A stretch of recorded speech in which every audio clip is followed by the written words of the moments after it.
Hey guys, so Dawn here. I keep saying that I'm going to show you my stirrup mod. So a little bit of a background. These are the MDC Ultimate stirrups. You can turn this to 45 or 90 degree angles, and I've used this pair for the past 11 years. They are they're pricey, I think in the $200 range, but like I said, 11 years, they're still going strong, and I absolutely love them. When I got into endurance many years ago, then everyone's like, oh, you need endurance stirrups with a cage. So I got these, and these are the easy care easy ride stirrups, and it did have the cage. Here's the old rivet holes for the cage. And now at the I used these, and back then I loved it. This is supposed to be a shock absorbing thingy, and it's nice and wide and stuff like that. Back then I loved it, but I decided back then, and if you know me, then you know that I always prefer to build my own body rather than rely on other stuff as much as I can. So my plan was I would use these in an endurance race, but during regular riding I was going to stick with my MDCs because it didn't have as much support, and so I wanted to build up my own knees, my own ankles, and my own body to be able to take the shock and all that. So I would train in these and then race in these, because then it would only give me an extra edge during a race, right? Because it would be easier on my knees and ankles when I raced. And I would build up my strength with this. Well, then what happened was we only did a couple races, and then I had to stop because Lyssa refused to load in the trailer anymore, and then I had to take a break from endurance, and I think 9-10 year break from endurance. So during that time, this whole entire time, I've been only riding in these, and my knees and ankles and stuff has been building up and has been used to this. Then when I finally went back to endurance racing this year, I pulled out my old, endurance stirrups and rode in these, and I hated it. It actually hurt my leg more. Now, the thing is, your body builds and adapts to whatever it is used to. So I think what happened was my body got used to that, and that's why, even though this should be better for shock absorption and all that, my body all of a sudden wasn't used to this, so it didn't like it.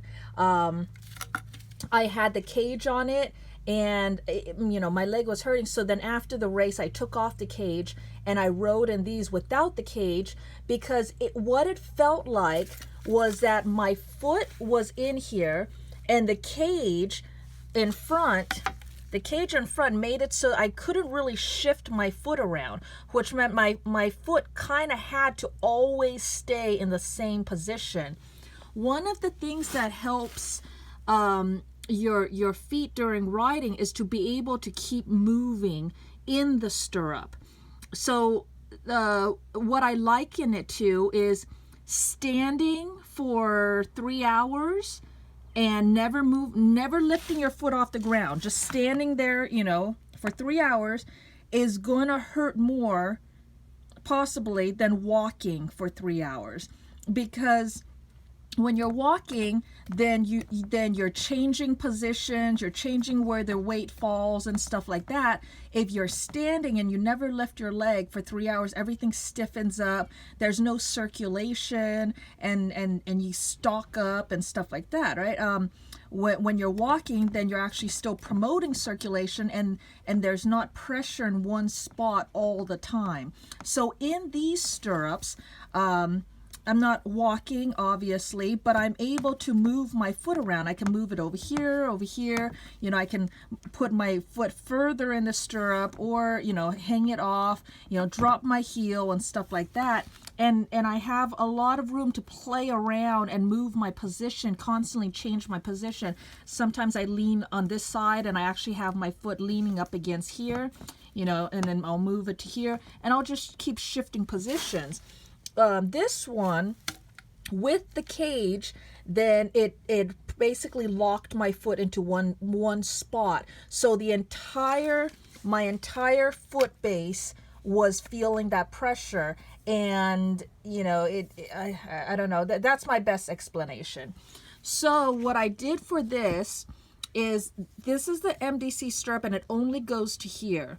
Then all of this extra buildup of black stuff on the side, that's Sikaflex. Sikaflex is a polyurethane with really high shock absorbency.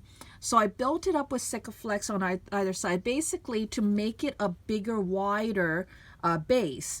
But the first time I did it, I actually made it really wide, because you see how wide this one is. So I kind of mimicked that, and sure enough, I didn't like it. It was too wide, and too much of my foot was always on the stirrup.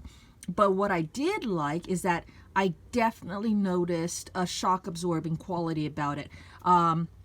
Where my foot would kind of bounce, in the stirrup, my foot would just be still. It's like all the shock was deadened, and my foot doesn't bounce anymore.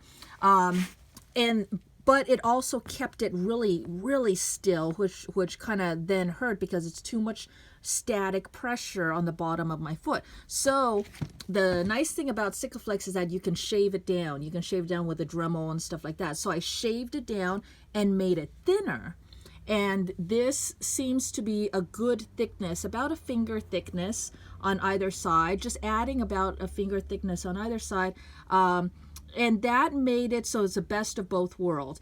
It made it so I had a greater surface area for better shock absorbency, plus this material absorbs shock, but it was still slim enough that I can move my leg around, or my foot around on it. So instead of standing on it for 3 hours standing still, my foot could still move around, but it doesn't bounce around all crazy. I actually choose when to move it around, and then I found that I actually have to think about it and go, okay, let's shift to this side, shift to this side, shift over here, and just keep moving the pressure point on the bottom of my foot.